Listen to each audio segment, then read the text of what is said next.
Meet the Geimori GU64, a 64mm flat-burr single-dosing grinder that claims to offer premium performance at a mid-range price.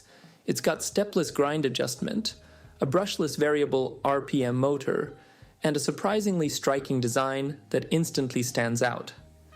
I've been testing it for the past few weeks for both espresso and pour-over, and today I'll show you how it performs, how fast it grinds, how consistent the results are, and whether it really deserves a spot next to grinders like the DF64 Gen 2 or Time More Sculptor. Out of the box, you get a clean setup. Next to the grinder itself, you get a very detailed instruction manual. It's always nice to see good instruction manuals. They even show you how to open the grinder and clean it. Next, you get a very nice brush, which is perfect to clean the grinder and the burrs. This little air blower comes in very handy, especially if you make a little mess and just want to get rid of small coffee residues on your counter. You also get a flathead screw drive for opening up the grinder. You don't need it for basic cleaning of the grinder, but you need it if you want to change the burrs, for example. Next up, you get a pretty nice tool, the Groove Bruller. Don't worry if you don't know what that is. It is a measuring tool that lets you quickly reference the size of your coffee grind. The Bruller puts a measurable number next to fine, medium, and coarse. No more guessing or references to sea salt. The Bruller also includes a metric ruler up to 16 centimeters and a quick conversion table for common brewing related conversions. For me, it's just a fun tool to use here and there. What's also pretty cool is that you get two different lids for the grinder. You can either use this wooden lid that needs to be pushed onto the grinder, or you can use this magnetic lid, which is a little bit easier to put on and to remove. I really like the look of the wooden lid, so I use this one most of the times. You also get a metal dosing cup, which is magnetic as well. I love that it's magnetic as it makes your workflow a tick easier. Another cool thing about the grinder is that there is a knocker attached to the chute. It's awesome to get out even the smallest bits of coffee that are stuck in the grinder. Let's talk about the design and build quality. The moment you lift the grinder out of the box, it feels solid. There's real weight to it. The whole body is CNC milled metal, and nothing feels plasticky or loose. Even small touches like the angled body and the way the chute lines up with the catch cup. It feels very intentional. It's modern, but still minimal. The design of the GU64 is honestly one of the most unique I've seen in this class. The body has this really cool round geometry that looks more like industrial art than your typical coffee gear. It's available in matte black or white. I chose the black version because I prefer it that way. The build quality feels excellent. A full metal housing, thick burr carrier, and sturdy base.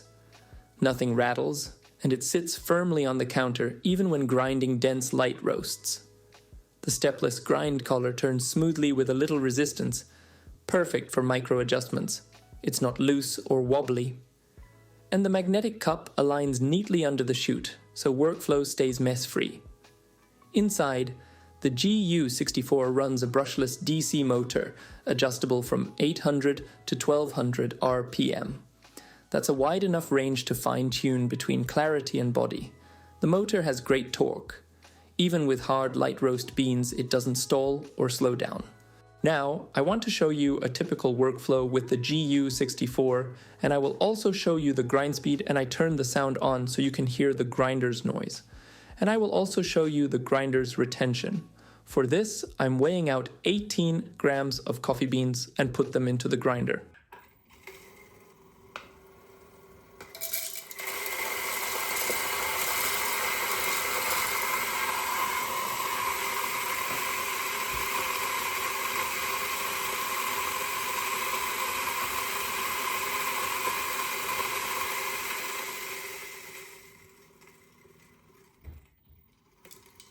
As you could hopefully hear, noise levels are rather low. It's got a pretty smooth hum, rather than a harsh grind tone. It's definitely a lot quieter than my DF64 Gen 2. At around 1000 RPM, grinding 18 grams for espresso takes about 18 seconds. That's pretty quick. There's also a little knocker attached to the chute, so if you use it, you are basically always left with zero retention. In all my tests, retention stayed under 0.2 grams, which is great for single dose use. Now let's get back to making our shot of espresso. You can use the 58mm dosing cup to put the coffee grounds directly into your portafilter. Then I always use my dosing ring and a WDT tool. Next, I use my leveler to make the grounds even, and afterwards I use my tamper. This is what the puck looks like, and now we are ready to pull our shot.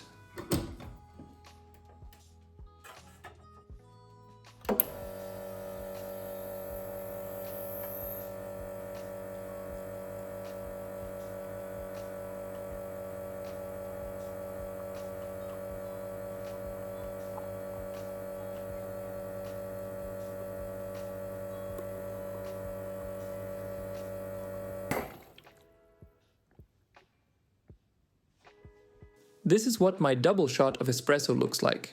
It has a small part of Robusta in it. That's why there is this nice and thick crema. It looks awesome. Okay guys, as always, it's time for me to try the espresso.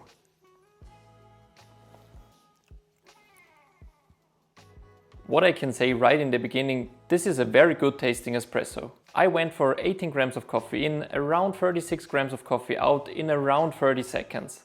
So pretty much the basic recipe I always use. I set the RPM to 1200, which is the highest number possible. One thing I noticed with this grinder is that it's really easy to dial in. Even small color moves give a clear feedback in the flow rate. And once it's dialed in, the espresso comes out in a very syrupy way with great body. So with a medium to dark roast like I used right now, you really get this kind of caramel, chocolatey notes that you want. Now I want to show you how I make pour-over coffee with this grinder. As you can see, the instruction manual tells you to go for 50 to 80 clicks for pour-over. I made quite a lot of pour-over coffee with it, and I went for around 70 clicks most of the time, depending on the coffee I used. I weigh out 15 grams of coffee and put them into the grinder. I make sure to use the knocker, so I get everything out. This is what the ground coffee looks like. Now I wet the coffee filter and pour the excess water away. I go for a pretty simple and quick method. I aim for 250 grams of coffee in around 2 minutes 30 of extraction time. And this is what the end result looks like. As you could probably see, the grounds are fluffy, there aren't too many fines, so it's actually a very good grinder for pour-over. I was pretty impressed by it. The cup results are sweet, clean and balanced. I think I'm just missing a little bit of brightness, so I've definitely tried grinders that are better at pour-over, but considering the price, it is a very, very good and cheap option. If you are chasing clarity like a real pour-over freak does, then it's probably not the best choice, because there are definitely better pour-over grinders with a dedicated filter burr set. But as a multi-purpose grinder, it's more than worth it. I really liked the espresso and I liked the pour-over. So again, a very good option for the price, but definitely not a high-end pour-over grinder. Cleaning the grinder is pretty simple. You just have to rotate the adjustment dial counterclockwise to remove it. I brush the inside off a little bit and then I remove the burr module. As you can see, it doesn't even look that bad, but it's still good to give it a quick clean every now and then.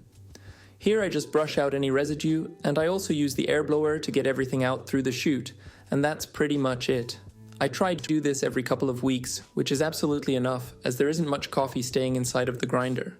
To wrap it up, the Geimori GU64 is definitely a worthy competitor in the home barista world. You get 64mm flat burrs, variable RPM, stepless grind adjustments, and a very simple and easy workflow in a very cool looking package. Grind speed is more than okay, it produces clean and nice coffee. So if you're looking for a single dosing grinder that is not too expensive, consider this one as a serious option. That's been my experience with the Geimori GU64, a grinder that really surprised me. If you liked this video, give it a thumbs up and subscribe so you don't miss the next video. Thanks for watching, have a great day and enjoy your coffee.